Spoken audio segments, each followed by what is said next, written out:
એમ કહેવાય એ લોકોને બંદી બનાવ્યા અને પછી અમુક કમિટમેન્ટ કરી અને એમને છોડવામાં આવ્યા, પણ એમને એટલું બધું ટોર્ચર આપ્યું એ સિપાહીઓ યુએસએ અમેરિકા, આ હકીકત વાત છે, એટલું બધું ટોર્ચર કર્યું કે એ લોકો પોતાના પત્ની દીકરાઓને પણ ન ઓળખે, એટલું બધું ટોર્ચર કરીને એમને બહુ જ માર્યા અને પછી બધી જગ્યાએ દવાઓ ખૂબ કરાવડાઈ અમેરિકાના જે મંત્રી છે એમને જે હોય, પણ કોઈ જગ્યાએ મેળ ન પડ્યો.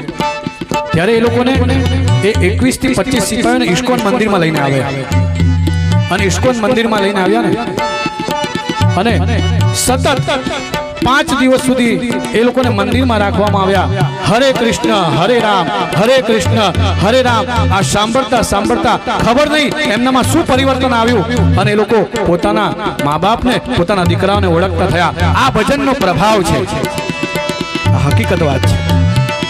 એમનાથી સ્ટ્રેસ એટલે બહુ સ્ટ્રેસ જ્યાં થતો હોય, જે ઘરમાં બહુ ચિંતાથી ઘર ભરેલું હોય ને, ત્યાં 2 મિનિટ જોડે બેસી પતિ પત્ની બાળકોને લઈ થોડું ભજન કરી લેવું જોઈએ. હે એક ક્લેશ નહીં રહે તમારા ઘરમાં, જો કરીને જોજો, આ સત્ય વાત છે.